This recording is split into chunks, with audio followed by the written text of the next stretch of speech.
Hello, everybody. It's time for my 1,500 subs Q&A. I'm going down. I'm going to do it oldest to newest, looking over these things. We're going to have a good time. I'm going to adjust my microphone. That's better. So, the very first question, it turns out, is from Anlun Aoba. Do you watch anime? And if so, what's your favorite shows? I don't watch anime. Uh, there were a couple series that my sibling forced me to watch when I was younger. Um, so I've seen Madoka, which I rewatched recently. I actually like it a lot. I know that makes me an anime normie, but I don't care. It's great. Um, Tengen Toppa Gurren Lagann, which was fun, I guess. I watched Death Note, which I have some complicated opinions on Death Note. Like, it was fun. I liked how it was just a standard mystery whodunit, but from the perspective of the bad guy. That's fun. Um, I thought like the bamboozles that the main character keeps on pulling. Eventually, it goes so far that not even the viewer is allowed access to his inner workings, and it just becomes boring as you figure out what the plan even is. And then like the entire second half is just pointless, and it didn't need to be there. But uh, apparently, there's a thing called K-On! That Anlun is a very very big fan of. So I guess I'll watch that next. Next, Alberto. How do you create the melodies you come up with for your music? Does it come to you naturally, or do you experiment with different sounds? I sit down at the piano. I think of like all the music I have ever listened to, not consciously, subconsciously, and then it happens. It comes out. To make music, you got to listen to music. It's a fact. Someone says, "Why did you start all this?" Nature abhors vacuums. Matt McMeem asks, "What are your inspirations for the visual fuckery you do in your videos?" Um, it's very spontaneous. I fuck with the blending modes. I fuck with the blending modes, and stuff happens. And now Marisa asks, "Why do you think modern art doesn't resonate with the average person that much? What are ways you think you could work to make the population more critical slash analytic of the media they consume?" Well, art is subjective. If people like what they like, um, I'm not about to like try and force people to like things they don't like. But I'm gonna do the best I can to help people see the good in things that they could not see before. It's impossible to get someone to not like something they liked previously. You can't do that. Fruitless pursuit. But I think it is possible to get someone to like something they didn't like before, and I think that it is a worthy pursuit. Just make more happiness in the world, you know? And also, who's your favorite K-On! Girl? I'm gonna obviously K-On! Is what I need to watch next. Very Tizzy Izzy says a few questions. One, who on YouTube would you say creatively inspires you the most? Um, this is very easy. Contrapoints. Contrapoints is my biggest inspiration because we have a common goal of bringing art into the video essay. We're bringing art into the video essay by like making it narrative and making it emotionally resonant. Because my last video, the Kunst Saga, it's almost like 50-50 between information, like the point I'm making, and also just delivering emotions. Like it is a piece of art as well. And I do that with the music I chose, and people complain about this, like that I let Paul speak for too long. I did that intentionally because just the aesthetic of Paul Joseph Watson speaking for extended amounts of time over Brian Eno music is just such an aesthetic. It is so weirdly powerful. Like it's disarming him of his power just by being beautiful and peaceful and playing underneath him. And I think that's very, like, it wouldn't have worked if I had kept his clips to a minimum. But the second question is, what do you think of Tomavella's content and opinions on music? Given you're both our resident lefty musicians, I imagine you have some thoughts. Well, of course, Tomavella, I'm just aesthetically, I'm kind of in love with him. Like take that how you will. It does color my opinions on him a bit. Like just both how he looks and his opinions on music, I think are fantastic. I think I I it's a mental bias I have that I am immediately enamored by anyone who has that kind of taste in music. And three, how would you personally describe your politics? I am an anarcho-communist. Go all the way. Dismantle all unjustified hierarchies and allocate resources to those who need them. I don't think anything less would suffice. You know, like I'm a big fan of the pursuit of individual happiness and also people not dying. You know, three questions from Tony. First, what is your process while creating songs? Well, I don't really create songs. I create albums. Songs are a means to creating albums. I'm very much an album guy, an album musician.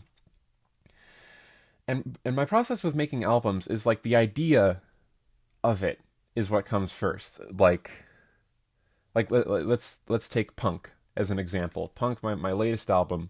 Originally, I just wanted to return to the sound that I reached with Copy. Copy it being a 2016 album of mine. I made that entirely in Audacity, which meant I had to like take samples from a lot of songs, and it ended up being very Frankensteinish. And I wanted to do that, but with a bit more fidelity, a bit more class. But then, like, it was actually when I found that sample of the guy at the beginning saying, you go ahead and sample that riff from one of our rock songs. That is a bumper for a radio station, actually. Um, that I thought, why don't I just tackle the issue of sampling directly? And that sort of evolved, and now we have Punk. It starts with an idea of like, I want to make an album, and it is this idea that I have. And that idea, it's always like the aesthetic that I want to put across. Like Cicada, I want to make an album for listening outdoors at midday, as it says in the description, and I do that.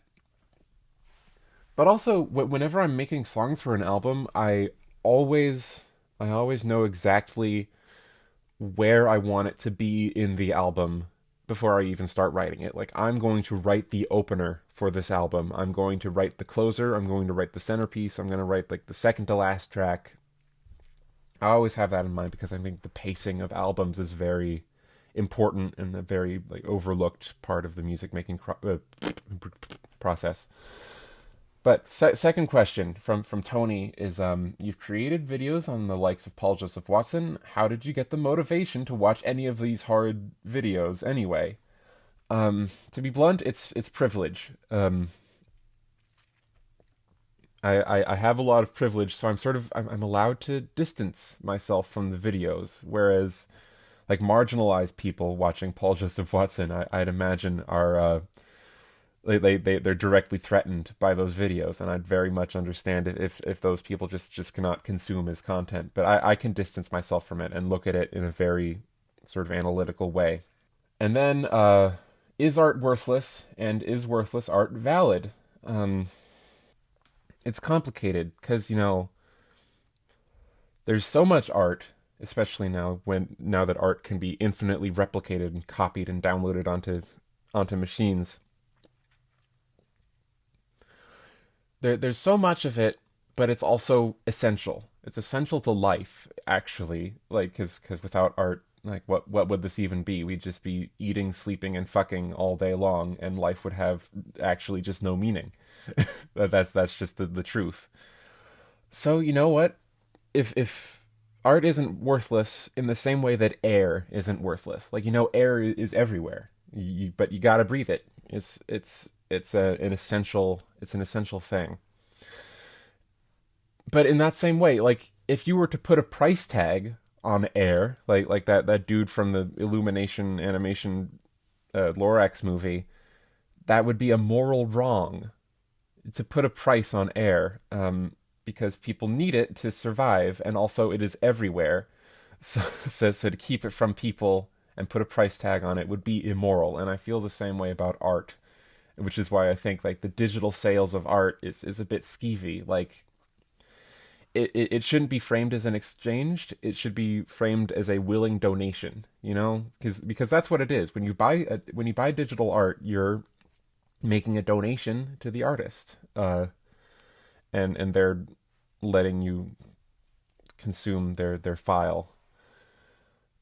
That's very controversial, but I plan to talk about it more in a video. Like I want to do a video about like, is art a commodity? And the answer is no.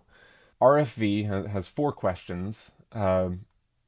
First one is, do you ever expect to do a noise record? You've done noise oriented stuff in the past, but it would be interesting if you did something like that, but with all your new production skills. The last thing I did that was really noise was that part in Paul, the album.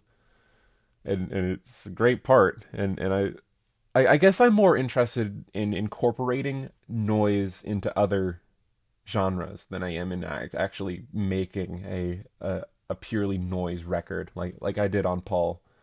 So it's not over. My exploration of noise is not over, but I'm probably not gonna make a noise record anytime soon. So two, will you ever do any more videos on video games like the Undertale one? Okay, I'm barely a gamer, and you can tell in the Undertale video that I don't actually play that many video games, because the part in that video where I talk about the gameplay is easily the worst part by far. Like, it's bad because the movement is like all rigid and shit, but like that doesn't mean anything. That was silly. I should have just focused on the story just completely. But maybe I'm not averse to the idea of talking about games more. It's just there's nothing lined up. Like I'm more interested in stories and like films, but it's not off the table. Three, are you for sure going to make a video about punk, or was that just a potential in the idea bank? I'm not going to make a video about punk. I'm not going to make a video analyzing my own art piece. I will say right now, like, it's an exploration on expression of ideas through plagiarism. Like it is an exploration of the ways that you can express ideas by way of plagiarizing other people's work. Um, which is why on the album I completely copy a song. That song being "I'm Not Famous" by AJR, which when they sing it is a lie because it has 8 million views on YouTube and they're being bankrolled by Warner Brothers. But when I literally take their song word for word, it magically becomes more honest coming from me, and that is artistic expression by way of plagiarism. And I think that's all I need to say about it. Four, what is your opinion on vaporwave, and what are some of your favorite vaporwave albums, projects, artists? God bless you, Taxman. I love vaporwave. I think it is a true grassroots music movement. I love how inclusive it is. Like anyone can make it. It's it's almost like a folk art in that sense. And I I enjoy listening to it, just because it's pleasant usually. But also I just like the idea behind it, like taking music from fuss of old, from the 80s or the 70s, like that's usually just designed to make money, like corporate muzak and smooth jazz, and turning it into something meaningful by doing almost nothing to it. It is really just the movement of the digital generation, and I like it for that. My favorite vaporwave release is is gonna put the title up here, in the editing stage, right there, by Internet Club, because I think it is the epitome of making just a very vivid atmosphere with almost nothing, with almost no original content, because it is so unnerving and creepy, but also like at the same time kind of sad. I think it really epitomizes what vaporwave can be. So next, Alexander Mothersill asks, a while ago I asked you to rank the Death Grips albums, and you answered that. Can you please go into detail why each album is okay? My favorite Death Grips album is Government Plates, because I felt it was the first time they were being subtle and like balancing out the aggression with more simplicity and atmosphere. They dabbled with it on No Love Deep Web and a couple other places, but this I think was the first time they really made something that was sort of atmospheric, which just goes to my tastes more. And in my opinion, it makes it seem more angry, like it makes it seem more aggressive to have that contrast in there. And also there are just some fantastic hooks on it, like just the unadulterated catchiness of something like the second or third track. I forget the names obviously, but and then the powers that be is second, because like of course the first half is the best thing they've ever done, but um I don't count them alone, because like the first half might have gotten its own release, but the second half never did. It was just released as the powers that be. Like you can't you can't take the first and second half and judge them sort of on their own. It is a double album and is meant to be consumed as such. And also, I think the second half weighs it down. Like it's too long. It's too monotonous, too monotonously loud for me. And then the rest, like I haven't listened to the other albums enough to really judge them. I like No Love Deep Web for the same reasons I like Government Plates, just not as much. Bottomless Pit and The Money Store are further down because like they have good hooks, but it's just that's it. It didn't really hit me in any other way besides like the catchiness and the aggression. And then ex-military I have at the bottom because like I don't remember it and I don't really care about it. I'm skipping a couple because some of them are just a bit too simple. But Mac McSkullface asks, "What software do you use to record your music?" Um, I use Ableton. But also Mac McSkullface also asked, "Do you play video games? And if yes, what are some of your favorites?" As I said before, I'm only just starting to make video gaming a hobby. The one that got me into it, so I'll just say that it's the best, was the Beginner's Guide, written by Davey Reedon. I just thought it's such a perfect marriage of like gameplay and story, and I love how it just blindsides you by like even having a story, because it is a great story just outside of the meta commentary parts of it. This is Give it a purchase and play it. You'll finish it in like 80 minutes. It's very short, but it's very powerful, and I recommend it to everyone. But of course, I also love Lisa and Undertale because they're trendy, and I played them because other people like them. Lisa, every reason I like Lisa was detailed in H Bomber Guy's analysis, like just pitch perfect marriage of gameplay and mechanics once again. Just how involved it gets you into the story by way of having the story have ramifications on the gameplay in such a direct way, I think makes it very powerful. Um, and Undertale, you already know why I like Undertale. Okay, Kirk Grop has a few questions. First, the basics is, how old are you? I'm 18. My birthday is January 13th, 2000. So I missed the 90s by about 13 days. Sorry. Where do you see your music going for you in the next 5 years? Who knows? Hopefully, if I'm able to make some money off of like doing soundtracks and stuff, which is how I plan to make money off of my music. It's idealistic, but if I can't do that, I guess I'll just get a day job. I wanted I that is a definite answer. I want to score things. I'm very interested in how music relates to other mediums. Like I want to score films and video games. My favorite film slash director. Um, my favorite film, and is very normal. It's a very normal choice, but my favorite film is 2001: A Space Odyssey. It's a spiritual experience. Just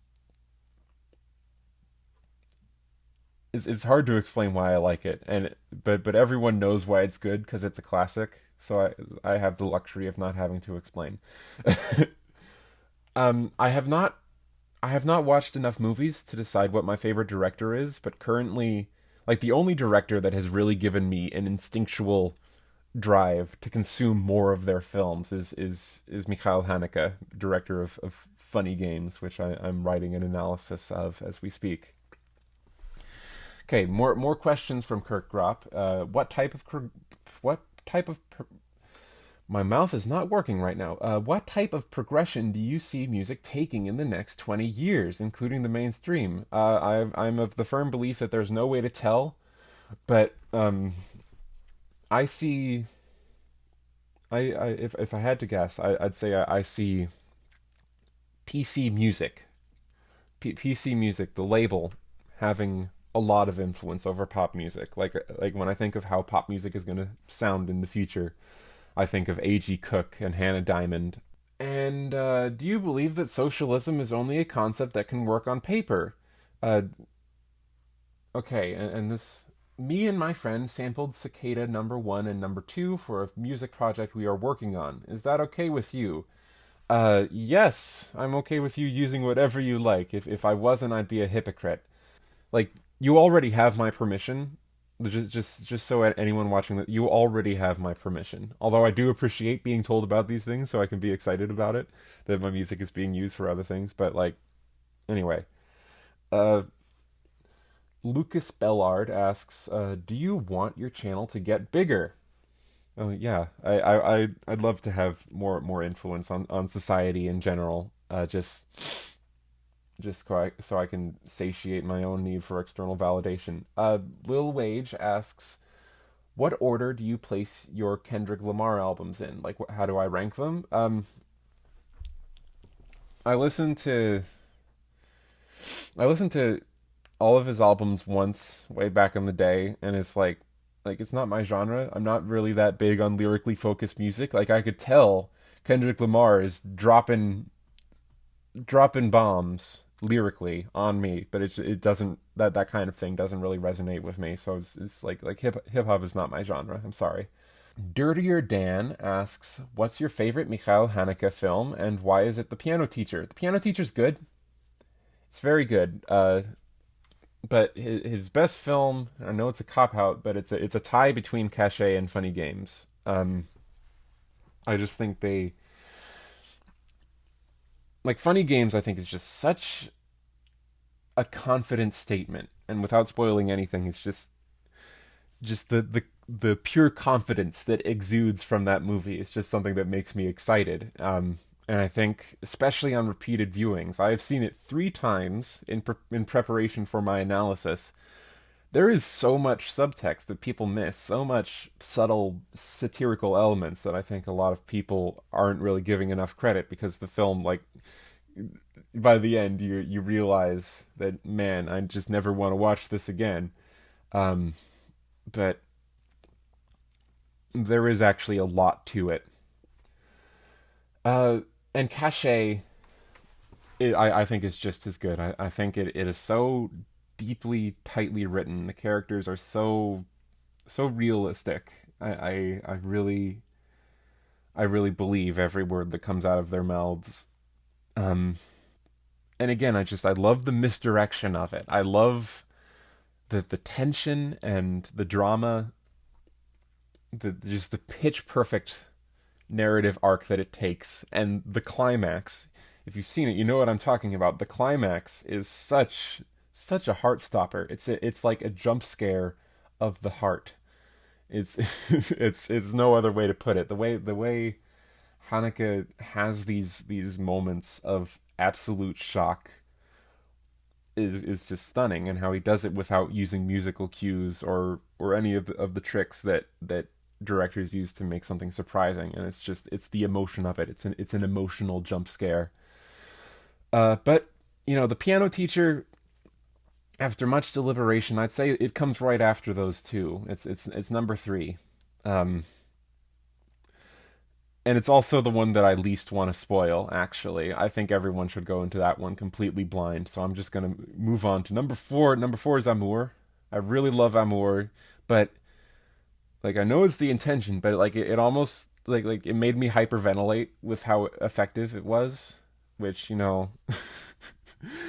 I was actively suffering for like the entire runtime of that movie, which kind of soured it on me. Which I bet is a bit of a plebeian statement to make, but it's true. It's just so simply heartbreaking that it makes me like it less. I'm sorry, but it's still like a 9 out of 10 movie. Um, then no, number five is the White Ribbon. I know a lot of people like the White Ribbon. Like it is the closest that Haneke has gotten to me so far. Um, to telling a coherent narrative where the questions are sorta answered by the end. But also there were just so many characters, and I lost track of them because everyone was in black and white. Like I couldn't remember the characters. But like this film will probably grow on me on more viewings after I like can tell what's going on. And last place. See, this is all the ones I've seen. I've seen six of his movies. I just told you about five of them. My least favorite is The Seventh Continent, his theatrical debut. I have very mixed feelings about The Seventh Continent. Like, I think the plot, like, while it is actually the most disturbed I have been by a Haneke film, like it left me with an absolute sense of unrest in my heart. It's also like the most like nakedly nihilistic. Like it feels almost juvenile in how nihilistic it is, in how completely and utterly bleak it is. And the statement he's making is like it's kind of simple. And also like it's really boring. Like it's and I know why it's boring. It's boring for a very good reason, but it is so boring. Like I'm gonna let y'all make your own judgments. Like, but just how methodical it was, it made me like it less. Um, and also, like none of these movies have any score, which is just part of his style. None of them have a score, and for some of them it works. For cachet and funny games, if you gave those movies music, you'd be putting a mustache on the Mona Lisa. But the Seventh Continent, it could have used a score. It could have used some music, actually. I think that one was hampered by the silence. I'm almost thinking of making my own like unofficial score, like an album that you play alongside it at the same time. That might be fun. Um, so that's my thoughts on the movies that I've seen by him. Like I'll appreciate any recommendations as to which ones I should watch next. Andy London asks who you want to collaborate with musically and why. I want to collaborate with rappers. Like I think that's an avenue that I have not explored yet. But like not just any rapper. I want to collaborate with someone who's like very technical and expressive. Like someone who can make interesting emotions come through their lyrics, and I want to get together with this person, this hypothetical person, and make some wonky ass rap music. That just sounds like a great time. But specific people, like if I could collaborate with anyone, uh, I well I'd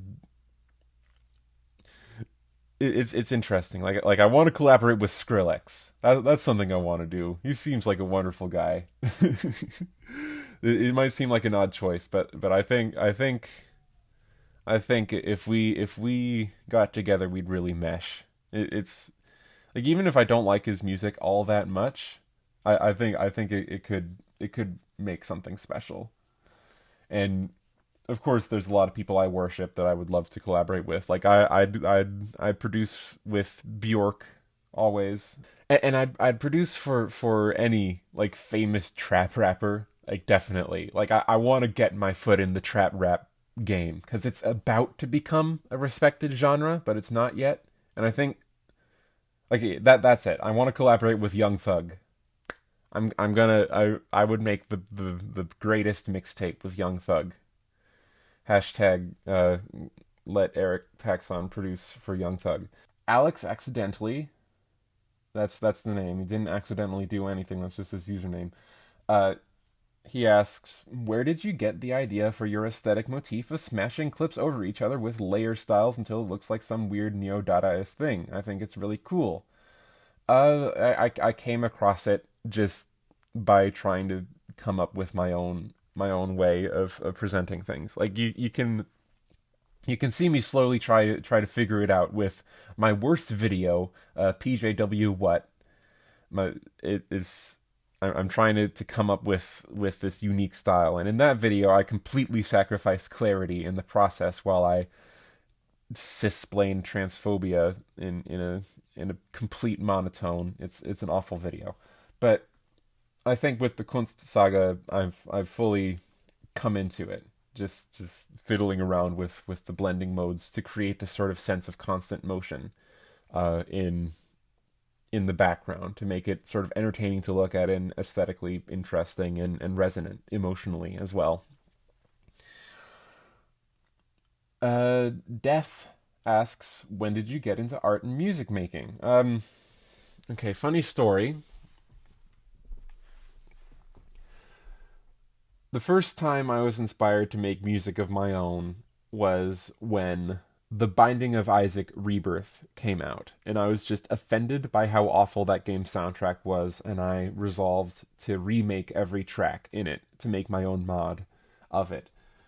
Um, the music I made was awful. Like I didn't really know why I hated it. I was just making my own compositions for it. I might make a video like exploring the music I made to try and fix that soundtrack. But that's how I got into it, which is silly, but it's a worthwhile cause. You see a wrong in the world and you want to fix it.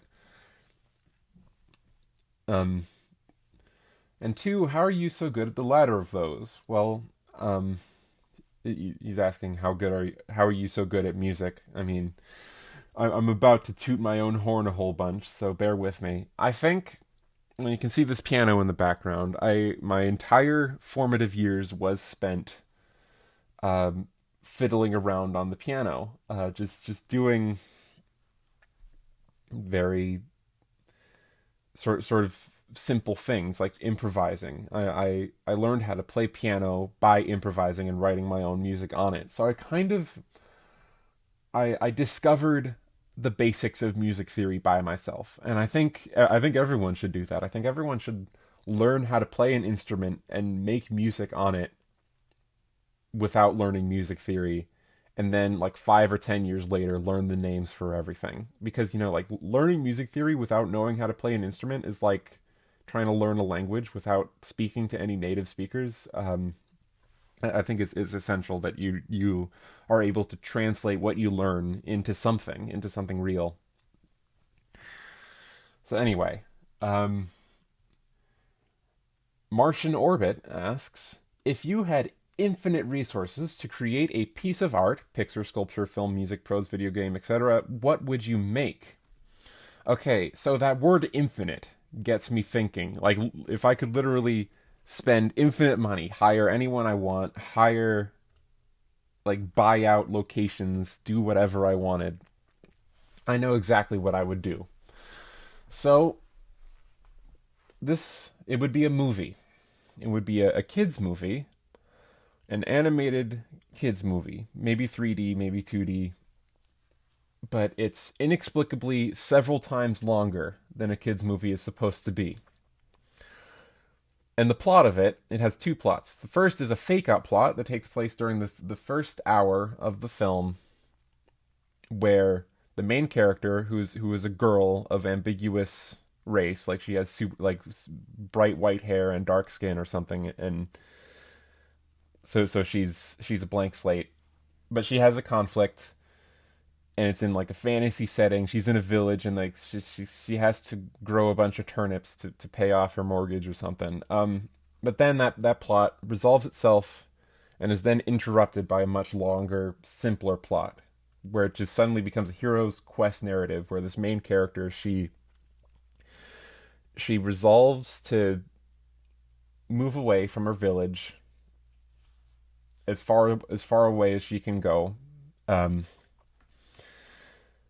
and as this happens, the story becomes sort of episodic. Like she meets a monster in the forest, she gets kidnapped, she has to fight through some things, but eventually, like, the story slowly gets more and more slow paced. Like she stops meeting people, she just starts walking through these ruins, these indescribable ruins, and it just becomes long shots of almost nothing happening except this main character walking through these indescribable places as it gets more and more abstract. And the ending shot is just her finding like a picnic table in the middle of a vast empty plain and sitting down out in it, and then the credits roll. And the film is like 8 hours long. That's the idea. Um,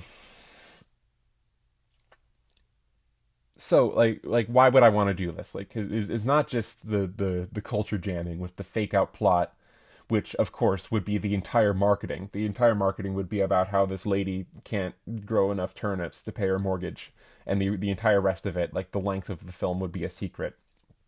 And we'd release it on streaming services like Netflix, because I think that streaming services allow for super long media to exist. Like it wouldn't function in theaters, but there is a purpose to it being so long, um, and that is I want to bring the experience of watching movies, like normal movies, when you're 3 years old to an adult audience. Because when you're 3 years old, movies take forever. Um, and reaching the end of them is this weirdly spiritual experience. Like you've just been through so much, and you get to see everything resolve. And I want to replicate that for an adult audience. That's the idea. Um, so yes, if I had literally infinite resources, of course I would shoot for the moon and make that. Cravton asks, do the effects that you add in your videos about the alt-right slow your video making speed significantly? No, it doesn't. It's actually kind of a shortcut, like just generating all this texture and motion by laying clips over each other. Like it's actually a bit of a cop out in a lot of ways, but it looks good, it's emotionally resonant, so I like it. Cedric Wublin asks, found your channel recently and have been going through your older videos. In one of them, you mentioned how your album The Anthill gets better once you know you have Asperger's. Yes, that's true. I have Asperger's. So I got the album and have been listening to it. I like. I wonder if you talk about being an Aspie and what your experience has been like. Well, I was diagnosed it by my parents because we're privileged, and they can find that sort of thing out, and they're very accepting of it. But it's just a long my life story is just a long succession of trying to be in school and failing miserably. I just can I still can't function in a classroom setting or even like a job setting, which is worrying to say the least. Um, but I'm getting better. My terrible diet is becoming a bit more broad, eating more veggies. Um, but yeah, it's been tough but I think I might be at the end of that, or almost at the end. The Pomeranian Prince asks, considering Disney's copyright is set to expire in 2023, Disney will most likely lobby for another extension on copyright. Do you think the courts will say enough is enough, or will copyright go on even longer? Well, copyright going on longer means corporations making more money, so yes. It's a very simple answer. Disney is evil, and they hate art, so what can you do? I mean, there's a simple answer: revolution. Always. Amy Procrastinating asks, considering the topic of your last video, who are some of your favorite artists? The My favorite artists are the track titles of my album Gallery. It's a big dedication to all my favorite artists. You can check out their work at your own time. Strawberry Paris asks, have you ever been formally trained in music or art theory? No, I'm an autodidact. I seek out information for things I'm interested in. And Akumoth brings us another cluster of questions. One is, why are you an anarchist? Do you consider anarchist politics relevant or otherwise useful in the current global political realm? Well, it was just a bunch of anarchists just kept on making very good arguments. And I was like, hey man, these dudes have a point, and the other side has not won me over yet. It's just it's simple as that. I'm terrible at reading. It wasn't Kropotkin who won me over. It was like cool, flashy video essayists talking about Kropotkin who won me over, which I guess is a bit silly, but what can you do? They got some good ideas. 2, is art a commodity? No. I want to make a video explaining this. I think art is not a commodity, not even under capitalism. Under capitalism, art is still not a commodity, and copyright made it a commodity, and in the process made it worse. I'm gonna do. It's gonna be the Golden Calf Part 2. Is art a commodity? Like my thoughts on how art is bought and sold under capitalism. So look forward to that. I just need to figure out like how to structure it. And then the other questions I don't care about. Do you believe math is art? Says Decime. There is nothing that can't be art. Scott McCloud says like, oh, art is anything that doesn't stem from our basic needs for survival, like eating, sleeping, and pooping and fucking. No, eating, sleeping, pooping, and fucking can also be art if you call it art. It's like not everything is art by default. You have to call it art for it to be art, but there is nothing that can't be art. Harbinger of Taxes asks, what is the best Ulver album? P.S. The correct answer is Nathan's Magical. The correct answer is Blood Inside. Thank you very much. That I bumped that shit in middle school, and it's still like a part of me. Tomavella asks, how? With love and kindness. Ruben Riddell Sandgren asks, a very important question, what made you pick the Norman Rockwell Boy Scout as your avatar? Well, I didn't want to show my face because I don't really have the equipment to really do videos showing my face. Like I'm using my webcam. And I wanted to use some kind of avatar.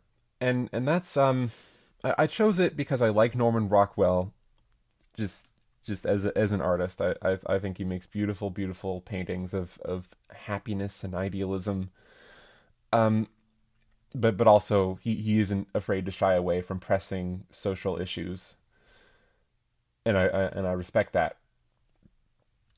But I also chose it because it is halfway a subversion of the centrist skeptic avatar, because they're all like faceless people in suits to express this sort of sense of objectivity and intellect just with their image, and I think that's boring.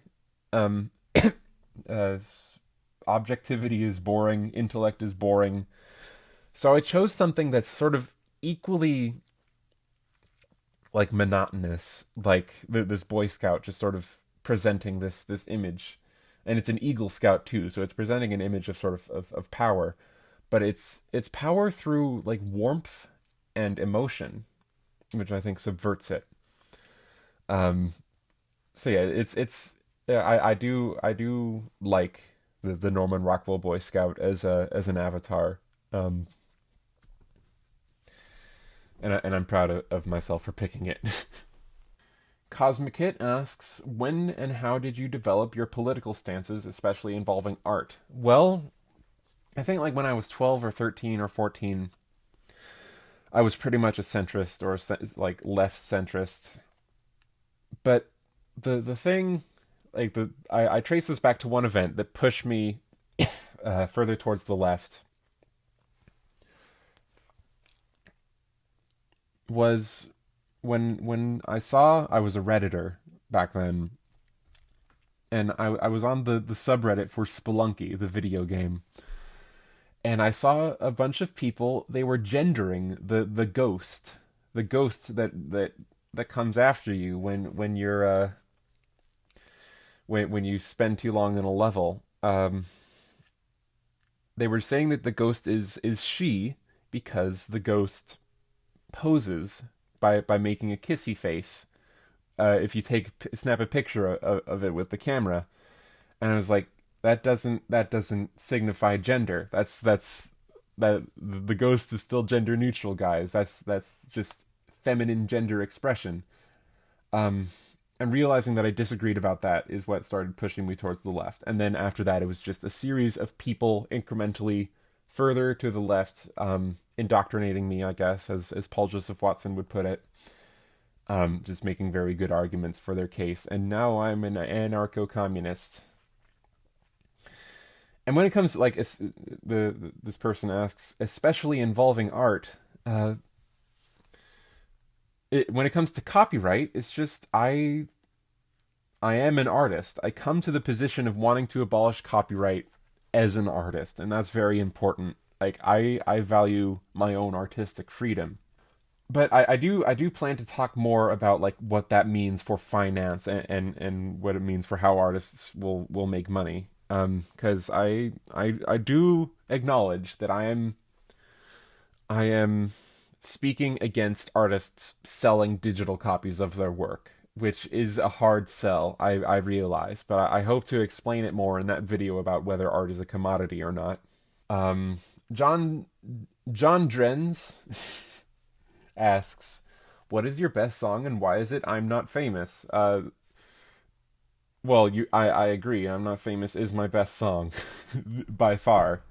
Uh, because I don't think anyone else has done that. I don't think anyone else has made a case for the wholesale plagiarism of other people's work as an artistic statement. And I think it was an important statement to make, and I think I made it successfully.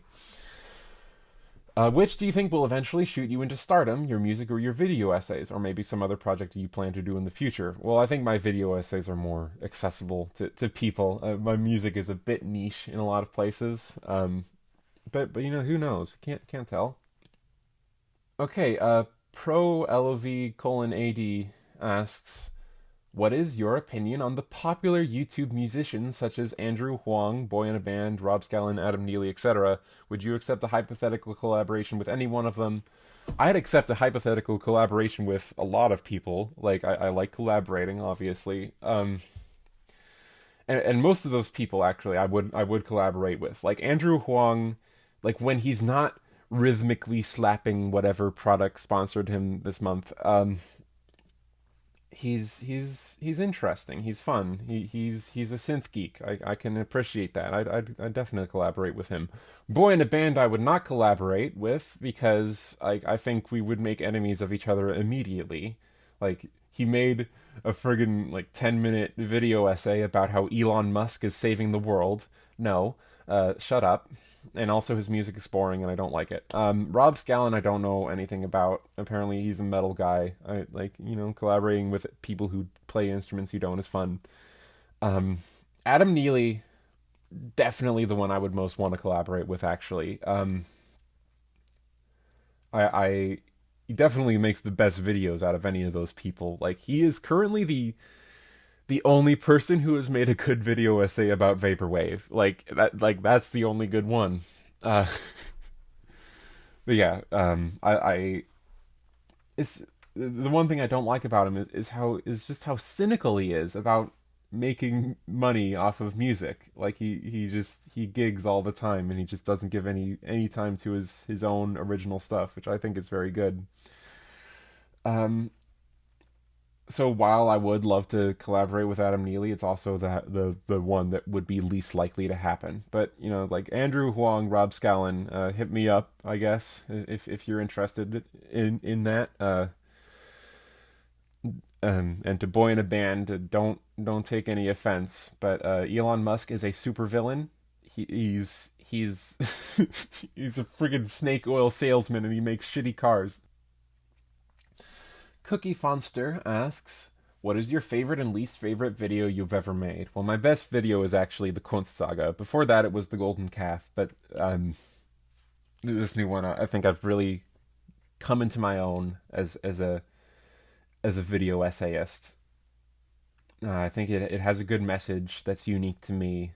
And it's something that I care about, and I think I get it across in a very emotionally resonant way. Least favorite video again is PJW. What? Freaking awful. I don't know why. Like people keep on going to it and saying that it's good, but it's so boring. It's so boring. Like I don't actually like refute like anything. I steal arguments from Contrapoints. I'm in an absolute monotone. You can't hear what Paul is saying half the time because I thought it would be cute to put a weird effect on his voice. Uh, it's bad. Okay, I'm gonna wrap it up soon. This is a long one. Monique asks, elaborate a bit on each of your fives on rate your music. Okay, I'm just gonna pull that up real quick. This question it inspired me to update my 5 out of 5s on rate your music, bump a couple nines up to a 10, and alphabetically by artist. First, there's two Animal Collective albums, um, Sung Tongs and Feels. I think that's when they struck the perfect balance between like their indulgences and their pop sound. Um, because now they're actually like I believe they said that they're actually making an effort to not indulge in those extended ambient sections that they were doing in those earlier albums. But I think that these two albums they're just very perfectly atmospheric and lovely and blissful in a lot of ways. But they're different. Like Sung Tongs, it feels friendly. It feels like it has good world building. I feel like I'm in a singing circle with a bunch of friends. Actually, like it has this lovely, warm, friendly sound to it, and feels is so perfectly nostalgic and wistful, and especially when it does indulge in those ambient sections, especially in the later half. I just think it's beautiful. And Selected Ambient Works Volume 2 by Aphex Twin is the next 5 out of 5. It's hard to explain. Like the melodies that he makes on this album are just so perfectly evocative of just very strong emotions in me. They just really awaken. They awaken very deep things in my psyche, and it's just so simple. It's so simple, like how he's able to do it. But also very contextless. And usually I like ambient music to have context, but here the context is just pure emotion, and I kind of like it for that. Um, it's 2.5 hours long, and there isn't a low point on it, in my opinion. Um, and next is the album Draft 7.30 by Autechre. It is the moment where they were able to mix their like absolutely mind-bending like wizard-like sound design skills with like almost like catchy beats. Like it's so sonically exciting, but it's you can almost dance to it, which I like. My nose is so itchy. It's so itchy today.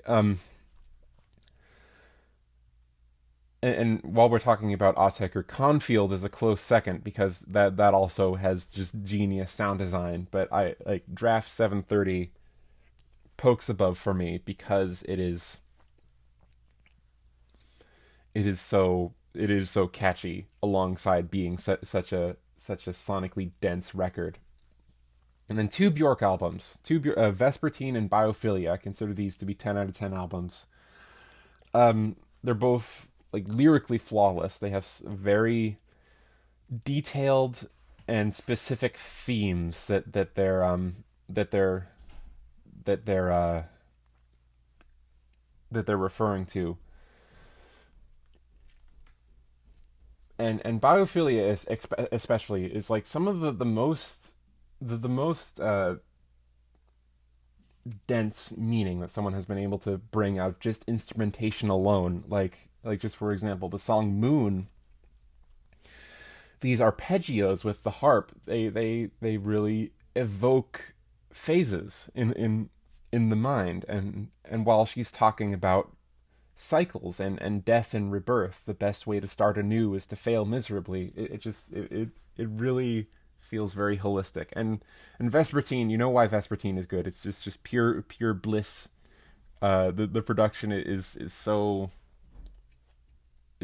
intensely detailed and beautiful. The hooks are golden. Like it is a pop album still. So it has just golden hooks all around.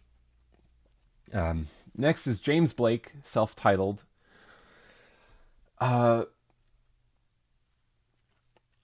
It's hard to explain why I like this album so much. Like it's very ambiguous. It's ambiguous in its production. It's very minimal.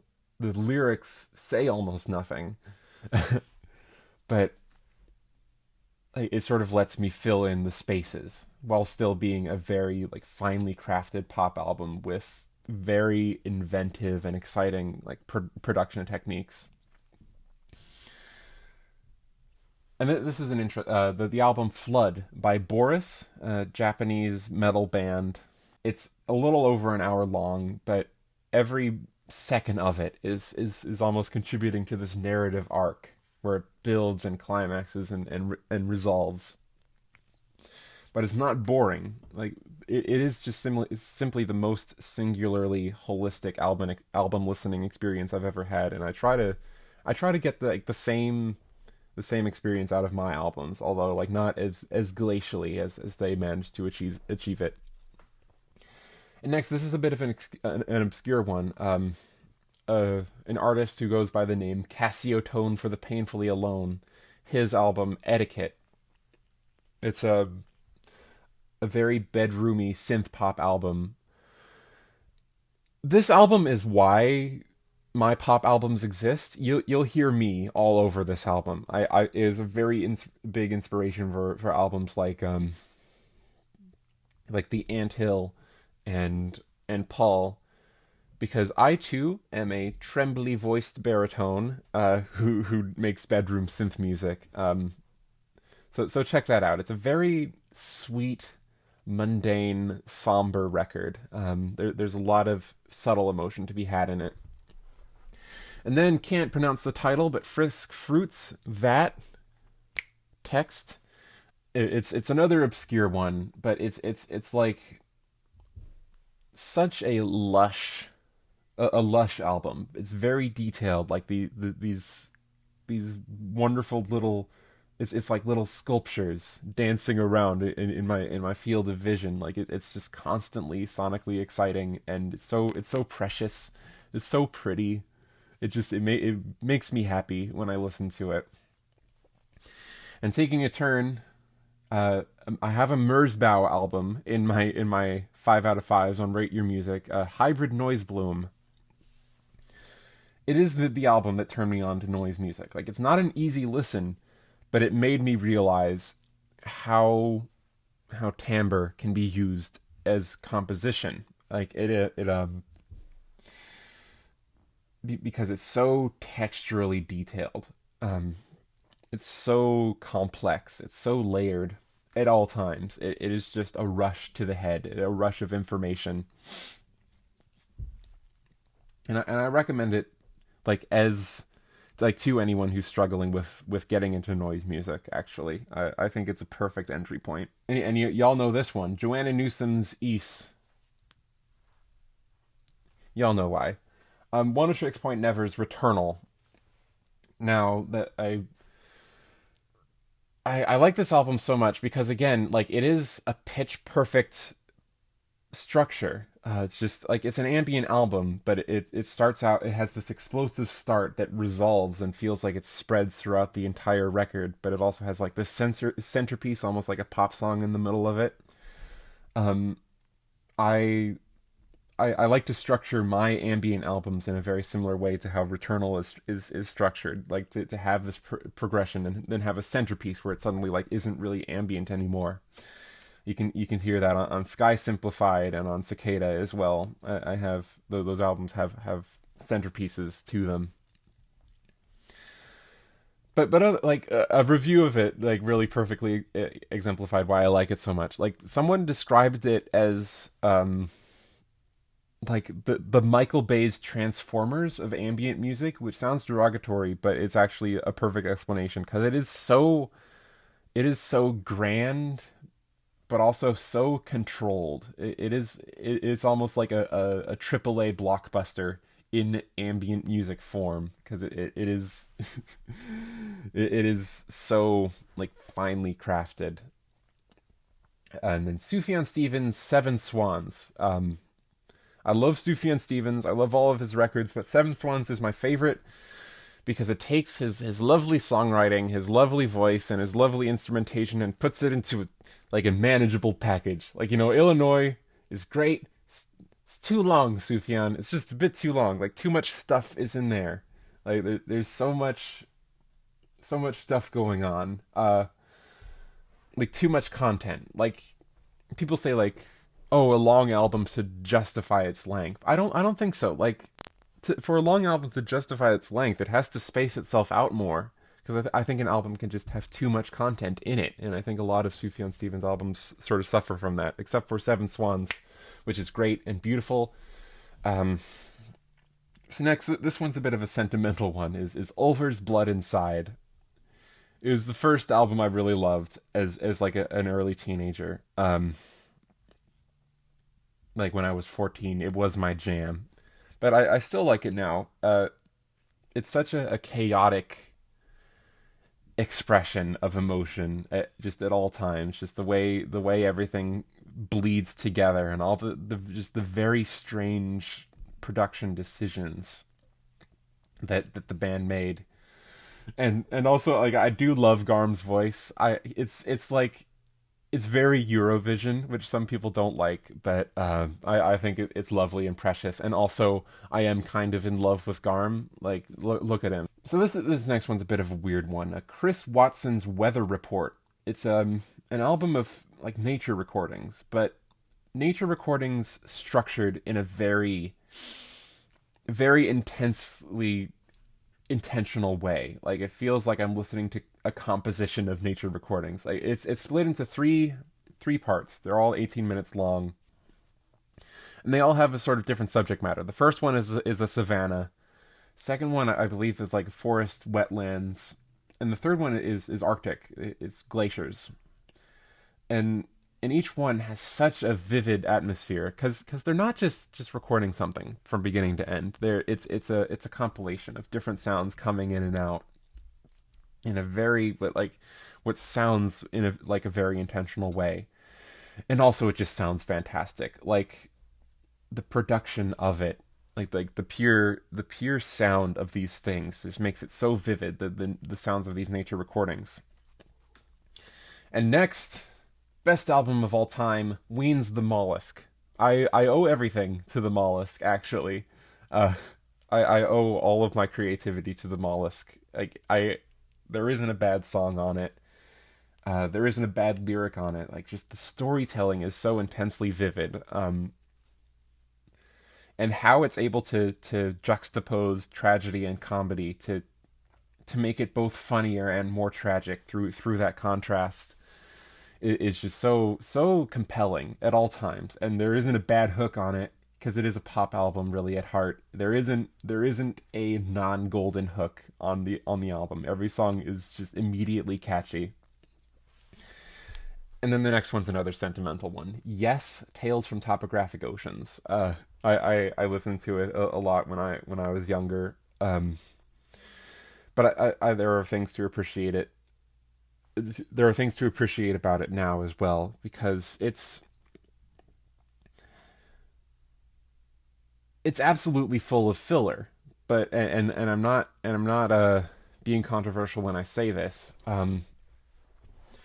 Because it was going to be just one disc. Like I learned this from someone like Wikipedia or something. Like it was going to be just one disc, but it was just a bit too long, so they stretched it out to be a double vinyl. Like and that's just the facts that it's very bloated. But I think it's for the better. Like I like that it takes its time, because I think Yes has always just been a bit too fast paced for me, and on this one they finally slowed down a bit and made their best album. And then finally, again, Internet Club, Spooky Speed Racer. I explained why I like it earlier. So, William asks, if you were ever to do a straight up covers album, what would it sound like, and what kind of songs would you pick? I want to do a tribute to the Mollusk. I want to make I want to cover the entirety of the Mollusk, because I owe a lot of my own creativity to that album, and I want to pay tribute. And do you expect to keep making albums at your current pace? What I'm saying is, will we be celebrating album number 100 in like 10 years? Part of the reason I release things so quickly is because I call things done far earlier than other people. Like, it's not difficult. I'm just not a perfectionist. Just pure virtue of not being a perfectionist. And maybe one day I will become a perfectionist. I'll become more ambitious, and I'll start making music more slowly. But we don't know. So I'm gonna end there. I now have 80 minutes of footage to edit together. But what can you do? I asked for a Q&A, and you gave me one.